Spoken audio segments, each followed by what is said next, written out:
Anyone still think about that first special connection? Hear my story of the one who got away. I'm currently 24, and I still sometimes think about the days I was 16 and had something special going. She was my best friend, my number two. She wasn't the most attractive conventionally, but the connection we had made me think she was the most beautiful. We never did date or even do anything too sensual, but there were plenty of memories, like when she drank for the first time and she went outside just wanting to get away, and I idiotically followed her, even gave her my coat as it was cold outside. Or we sat in the pouring rain on a rooftop. One of my personal favorites was when I held her as she stood on my skateboard and I walked her through town, teaching her how to ride, then stopping at a coffee shop where we talked forever. She was a bit of a writer, and on a few occasions she'd write about me and how she viewed me or our friendship. For the life of me, I can't remember what they said, or even a rough idea of what they used to say. But I do remember how important they made me feel. We were both just two shy idiots who valued each other like no one else. We had very similar music tastes, but also enough of a difference to introduce each other to new songs that we'd enjoy. For a few weeks, I used to come over and we'd sit in her mom's car, just listening to music, vaping, and on a few occasions wrestling. I'd let her win, obviously, and it wasn't even in a sexual manner. I just used to admire how she looked and the way she looked at me. One night, I gave her something of a space lesson as we laid in the grass just looking up at the sky. I remember once she pointed out Orion's belt, which I previously showed her, and the Big Dipper, and I asked, "Are those the only constellations you know?" in a teasing manner, and she laughed in a very sarcastic no. I laugh as I recall this memory. Whatever connection we had was intense. After a cookout with friends, I had to head home, and she was going to stay back with some of her other friends, and she decided to walk halfway back to my place, so I didn't have to venture completely alone. I remember when she stopped, I kinda just looked at her, and we went for a hug, and I remember as we held each other, it felt like the world stopped, like my thoughts went silent. In that moment, it felt like we were the only two people in the universe. I remember getting home, and it felt like someone had told me some amazing news, or that I had won $1 million or something. I remember thinking, why do I feel so good? So happy. It took me a bit to realize it was the dopamine rush I had from our physical connection. We used to talk about anything and everything for long as we could, both in person, over texts, and over the phone. I remember one time I would kinda ran out of things to talk about, and I mentioned something along the lines of us drifting, or something. At some point, I had apologized for scaring her, and that I'm not going anywhere. I still remember reading the message. I tried not letting it get to me, but I'm sensitive. I was such an idiot. I had hurt her a few times out of my own self-destructive behaviors, and eventually I hurt her, and she went numb to me. It wasn't till then I realized how much I felt I needed her, but it was too late, and she was done. After a year of being the most depressed I had ever been over her, she came back. She came to get me, just like how she used to. Apparently, she missed me after needing time away from me. Things felt so different, and I didn't like it. In my mind, I was ready to pick up exactly where we left off, but she was so different. New friends, new habits, new thoughts. We tried for months, but things were just too different, and it felt like we were trying for something that simply wasn't gonna happen. We were toxic to each other. I remember how much things hurt, and how I tried to look past so much. She also had to put up with all the emotional pain I was giving her. After waiting for so long, we parted ways. She admitted to pushing me away, eventually. Eventually she came back after about a year. As much I was moving on and missed her, I felt I was okay.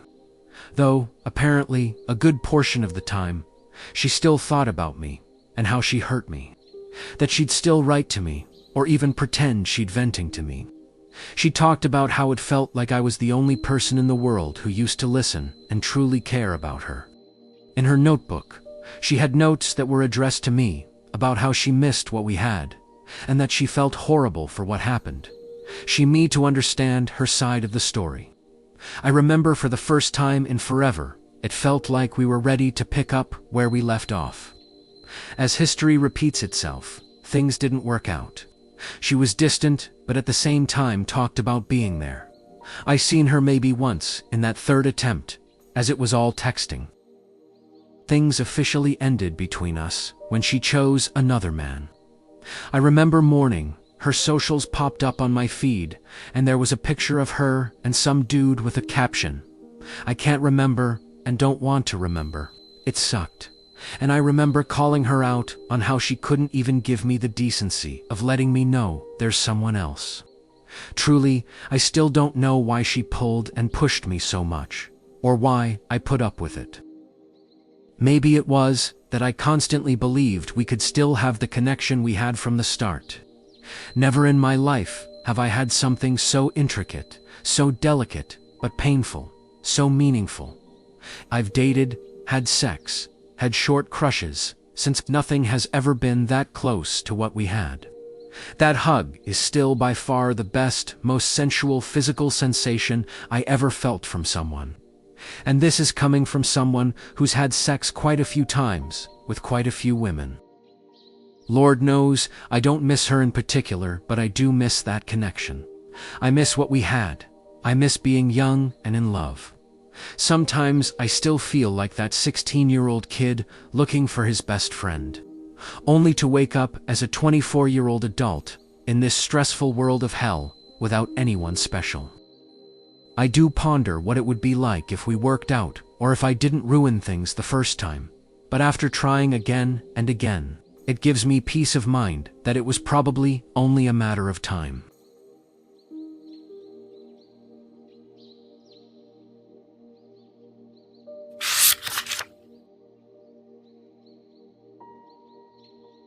First love fictional story. It was my first day at my new school. I got into my bus and sat on the first seat I could find. This one had heightened seats because it was right above the wheels. I got myself seated, and when I was about to get out, I hit myself on the head from the overhead compartment.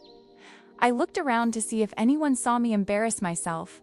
There he was, smiling at me as I stood there, tomato red from embarrassment. Let's call him Roy. Roy was in the same grade as me, but a different section. We were on the same bus route, and he lived a couple societies away. We found each other annoying at first. We always fought, but one day, after class, he came into the bus all giddy. I asked him what happened. He told me he wanted to propose to this girl he likes. I helped him plan the perfect proposal. The next day, he went ahead with the plan, but got rejected. I comforted him the entire time, and that is when we grew close. I thank that girl every day that she left, because if not for her, I wouldn't have him.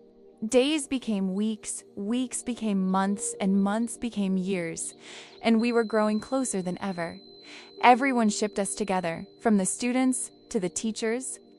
I would take every chance to go into his classroom to get a glance of him, and every time I went, I could feel his eyes on me. He loved sports, cricket to be precise. I didn't even like cricket, but I would sit down and watch every match carefully so that I had something to talk with him about. One day, I came to the bus early and I started crying. He came in after me. It was just using two. He asked me what was wrong. I said nothing. He didn't listen. He kept asking me to talk to him. I pushed him away and said I need space. He walked out of the bus and came back with a lunchbox full of sweet treats. I looked at him, all confused, and he said, "I'm sorry I couldn't give you space. The least I could give you is a box of cookies." I asked where he managed to get these cookies. It wasn't just cookies. It has candies and a little laddu, too. Laddu is an Indian sweet. He said his class had a Diwali party and everyone had extras, so we went around asking everyone to fill his box for more treats.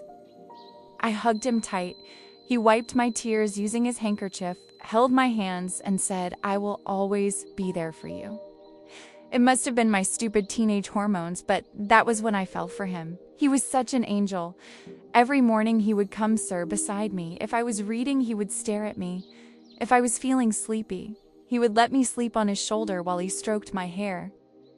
My tuition was right next to his house. We would get ice cream every day after class. I knew we liked each other, but neither one of us wanted to risk our friendship. Even my mom knew about him. She loved him. She would let us go out on his scooty and would always ask me about him. I was always so happy when he was with me. I had a bad time at school and at home too most of the time, but he was always there to comfort me.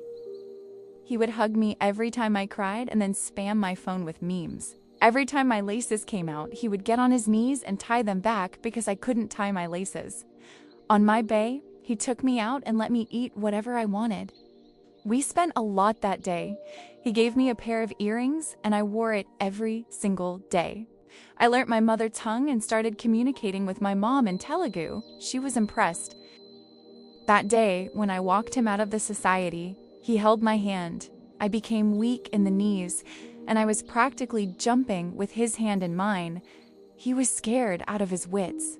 On my farewell, he proposed in Telugu and OEFC. I said yes. I gave him the tightest hug and kissed him really hard. I was waiting for this moment for 2 years now. We hung out in my society a lot more after that. All my friends knew him. My mother and brother loved him, but my dad hated him. He told me to stay away from him, but my mom would help me sneak out and meet him on the days my dad was home. Otherwise, he was practically at my house most of the time. He would play cricket with my brother, or help my mother in the kitchen, or teach me physics. Every time we met, he gave me a little flower he got from his garden. We would make plans to meet up and play badminton, but we would always end up making out in the service lift. He would hold me by the waist and lift me up to kiss me, and when he put me down, he'd start moving his hands down to my ass as I played with his hair. We had kissed at his house, at my house, and almost every single service lift of our society. Almost everyone close knew. His friends hated me, so he stopped talking to them because he felt they didn't treat me right, and he kept his distance until they all apologized. He was such angel, just my type. He was tall and smart with good hair and knew how to dance. Plus, he was amazing at sports, which made him all the more hotter, and he never left my side. He was always by my side. But something happened one day, and he started distancing himself. He stopped responding to my texts, stopped picking up my calls, but his friends told me nothing happened to him. He was doing fine. He ghosted me for a month. I kept messaging him like an idiot. I had talked to all his friends, and all of them told me something has gotten into him. They even helped me get past the security at Roy's society, but I turned back without meeting him. It didn't feel right. He messaged me after a month without any context and said he wanted to break up. I didn't understand why. He said he saw my Insta, he has my account. I was confused and I called him and asked him what happened, and he said, "What happened?" He said he saw me complaining to my best friend about how he was never available, and when she said, "I could do better," I didn't say anything. He thought I agreed with her, because this has happened many times, and I never said anything to her. I agree, I was wrong here and I should have addressed his concerns, but I got upset that he would ghost me for a month and then come back when he wanted to and blame me for everything that happened when I was struggling with my academics. He knew I was suicidal, and I am pretty sure he saw my texts with my best friend about getting the urge to shish again. I told him if he felt that way, it was best for us to stay apart. He wanted to stay friends, and I replied with a whatever. He kept messaging me for the next few days, and I just replied with dry texts, and one day he asked me if something was bothering me. I said yes a lot, actually. He asked me what it was, and I said I don't trust you anymore. Not after when you left me when I needed you the most. He left me on scene. He kept messaging me for days. I always left him on scene. One day, he asked me to meet up, and I said yes. He apologized for everything and said he was stupid to fuck everything up. that he wanted to get back together. And he asked me that question a million times, and honestly, I still loved him, but I would always remember his betrayal. I thought I had moved on when we met again with our mutual friends, and I saw him with a girl. They weren't dating, but I felt this rage and jealousy inside me. I wasn't able to leave his behind. Here I was struggling with my academics with increased trust issues, but he was having the time of his life. Why was he getting everything nice, and why was I rotting like an idiot? He asked me if I wanted to get back again, but this time I only saw rage. He never stopped talking to me, but I feel he has moved on and he just feels guilty for what he did, and he feels pity for me. I feel like such an idiot for not being able to keep this in the past and move on. This has been affecting everything in my life. I threw away all his gifts. I hate sports more than ever, and every time I pass by his society, I can't help but feel angry. I see him on the streets, and whenever I do, I run away. I don't understand what is wrong with me. I never trusted anyone so much. I told him everything about my past, my bad childhood, all my goals, and everything I wished I had when I was younger, my fears and concerns, my emotions, everything under the sun, only for me to feel betrayed. I can't trust anyone anymore, and the worst part, I have no interest in anything or anyone. To already have depression, but now it feels worse. I don't love him anymore, but I don't hate him either. I feel angry at him and just wish I had never met him.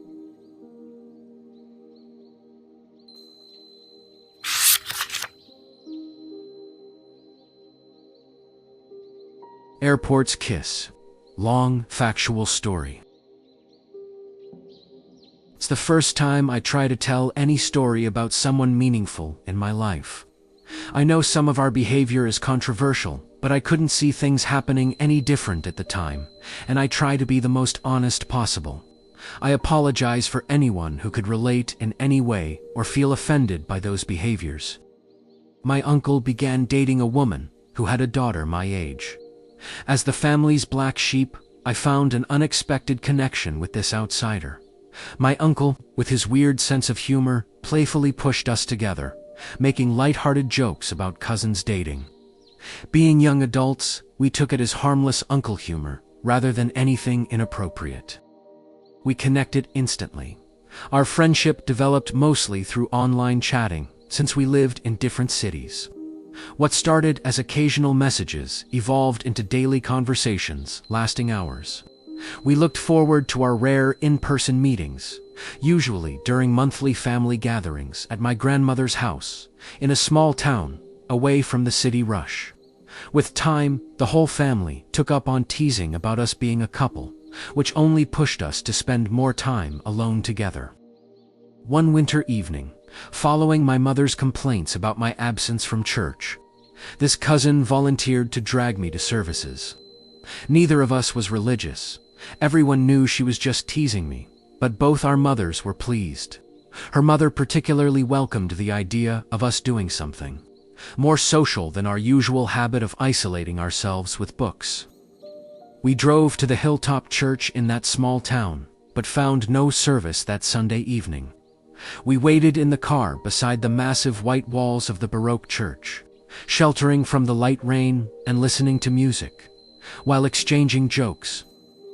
Our conversation drifted to joking about being such sinners that the church closed its doors to us. What happened next was spontaneous. She climbed onto my seat, kneeling over my lap, face to face and close, but without really touching each other. It wasn't sexual. We were just two 18-year-olds fooling around in a cramped car. With all the contortion in the small car, one of her shirt buttons came undone, and I made a joke about it. She shifted back, accidentally hitting the horn, making us both laugh. As she adjusted her position, she lowered herself onto my lap. Our faces got close, and our first kiss became inevitable. Our relationship defied conventional labels. We were family who craved each other's company, sharing a deep connection that transcended typical romantic partnerships. It was a kind of deep love that felt more profound than what romantic partners have. Yet it wasn't sexual 99% of the time. We could be our true selves without worries, free from the need to play any games. Despite the initial geographical separation and my eventual emigration to another country on the other side of the world, her job as a cabin attendant allowed us to meet more often than other family members. We usually introduced ourselves as cousins, and no friend has ever questioned that. But sometimes things just happened in a very natural way. During one reunion, after a year apart, we traveled together. She spoke happily about her relationship with her boyfriend, yet we ended up intimate. When I questioned her about fidelity, she looked honestly shocked and explained that our connection was beyond conventional relationships, so fundamentally deep that no genuine good person would feel threatened by it. Her words left me confused and conflicted. Although I shared her feelings and understood her perspective, I couldn't fully reconcile it with my own emotions. This confusion led to mutual distance. We maintained our cousin relationship, meeting occasionally but avoiding intimacy. Our interactions were honest and open, but we refrained from physical involvement for a while.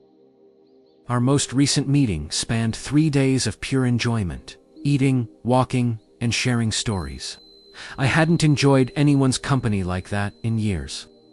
She announced her engagement to that same boyfriend on the first day of our meeting, which didn't diminish our happiness or companionship. We were both genuinely happy and didn't need to hook up to enjoy each other's presence. On the final day, I took her back to Narita Airport, where a melancholic atmosphere surrounded our farewell. I assumed it was just the post-holiday blues, the inevitable return to reality and work routines on the next day. She checked in as standby for a flight departing in a few minutes and ran to the security checkpoint. Then she suddenly stopped, ran back, and wrapped her arms around my neck, kissing me amid the crowded terminal, witnessed by her shocked colleagues who knew me only as her cousin.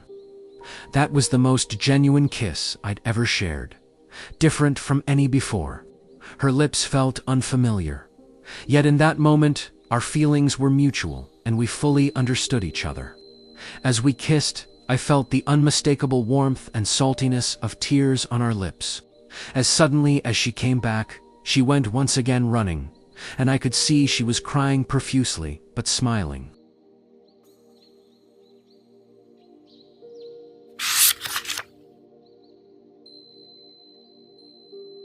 The choice to love. Chapter 1. When we fell. You know you're in love when you can't fall asleep because reality is finally better than your dreams. Dr. Seuss. Falling in love with him felt like stepping into a dream I didn't want to wake from. His laughter was a melody I didn't know I needed. His hands a map leading me to places I had long forgotten within myself. In his presence, I felt complete, like a puzzle piece finally clicking into place. We loved recklessly, unapologetically. Each touch, each shared laugh, each whispered secret carved itself into my soul. He wasn't just someone I loved, he was someone I adored, every inch of him. From the curve of his smile to the way his voice softened when he spoke my name. But our love existed in a world that wasn't kind to it. Doubts from others began to seep in, whispers that cast shadows over what we knew to be true. Slowly, the outside world chipped away at the haven we had built together. A question for the reader. Have you ever felt a love so consuming that it made the world seem brighter, only to watch it dim under the weight of external pressures? Chapter 2. Souls that recognize each other. Whatever our souls are made of, his and mine are the same. Emily Brontë. There was a knowing between us, one that existed before words, before touch. It was in the way his presence quieted the noise of the world, the way his eyes seemed to recognize a part of me I had never revealed. Loving him felt like remembering something I had forgotten, a home I didn't know I had been searching for. Even now, I feel him in the quiet moments, in the spaces where memory lingers. His laughter, his strength, even his flaws, they are all etched into me, as though our souls were always meant to intertwine. A question for the reader. Have you ever met someone whose presence feels like a homecoming, even when life pulls you apart? Chapter 3. The Catalyst of Connection. The greatest thing you'll ever learn is just to love and be loved in return. Eden Abez. Some loves are quiet, soft places to rest. Ours was different. It was fire, a force that burned away the layers of who we thought we were and revealed who we were meant to become. His love wasn't easy, but it was honest. It made me face the parts of myself I didn't want to see, the parts I didn't know how to change. It wasn't just love, it was transformation, a catalyst that forced me to grow into someone braver, stronger, and more capable of loving deeply. A question for the reader. Have you ever experienced a love that challenged you to grow, even when it was painful? Chapter 4. Love Beyond the Scene. Love is the force that transforms and improves the soul of the world. Paulo Coelho. His love wasn't just something I felt, it was something I believed in. It transcended the physical, existing in the quiet spaces where words weren't needed. There were times in prayer when I felt him, moments when my connection to the divine felt intertwined with my connection to him. It was as though our souls were bound by something greater, something eternal. Souls tend to go back to who feels like home, and our heart. Even now, his energy lingers. It is in the warmth of memories, in the moments when I feel the world quiet around me. His love didn't just touch my heart, it awakened my soul. A question for the reader. Have you ever felt a connection so deep it seemed to transcend explanation, binding you to something greater than yourself? Chapter 5. The Memory of Touch. Touch has a memory. John Keats. His touch wasn't just a sensation, it was a story, a promise, a moment of connection that words could never capture. Every time his hand brushed mine, it was as though time stood still. There was a language in his touch, one that spoke of safety, passion, and belonging. Even now, his touch lingers, an echo I carry with me, a memory that refuses to fade. A question for the reader. Have you ever felt a touch so profound that it stayed with you long after the moment passed? Chapter 6. Love Worth Fighting For. Sometimes, the greatest act of love is to fight for it, even when it feels impossible, unknown. Love, when it's real, is never easy. Ours was tested by the weight of the world, by expectations, doubts, and the fear of what we could lose. But his love wasn't fragile. It was steady, unwavering, even when the odds were stacked against us. It was through his fight that I saw the depth of his love. He bore the scars of our struggles, not as marks of pain, but as proof of resilience. And in fighting for me, he taught me what love truly means. It is not the absence of hardship, but the courage to face it together. A question for the reader. Have you ever fought for a love that felt destined? And in fighting for it, did you find not only the strength to protect it, but also the courage to grow into the person you were meant to be? Chapter 7. The Choice to Fight. Love will find a way through paths where wolves fear to prey. Lord Byron. As time stretches between us, the question lingers like a quiet echo. Will he fight for us? I have seen his strength, his resilience, the way he carries the weight of the world with quiet determination.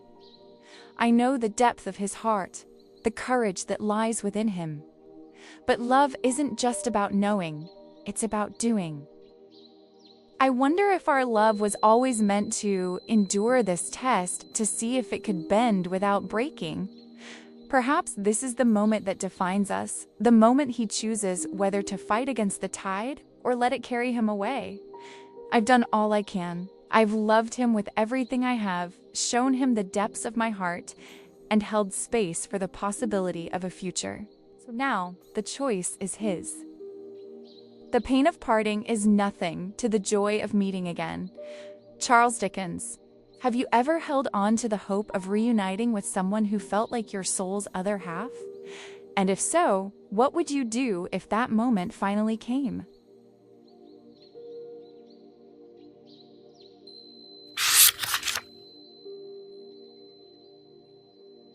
Well, here is my story.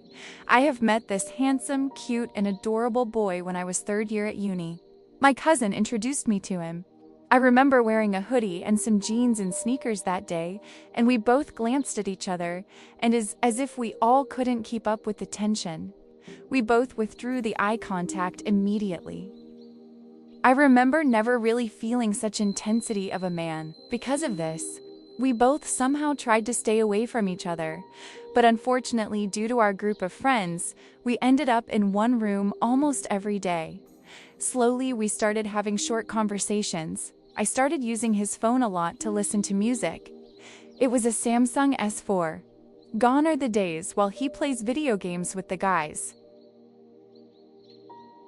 Soon, we really started interacting with each other. What was just, "May I play music on your phone?" turned into short conversations, which turned to hugging each other. Goodbye and late-night chats. Maybe I'm the only one who did this, but I developed a very bad habit of listening to his heartbeat when I go in for a hug. It was so calming. Sometimes I will just ask to listen to his heartbeat, and he will allow it. I then started going to his house, mostly for work. I got to know most of his family members and realized that we were somehow in-laws. His uncle had married my aunt. Later, my cousin asked if I liked him or if we were dating. It was very confusing initially because I really didn't think of it that way. A year or maybe months later, I found out he was dating someone way beautiful and well put together.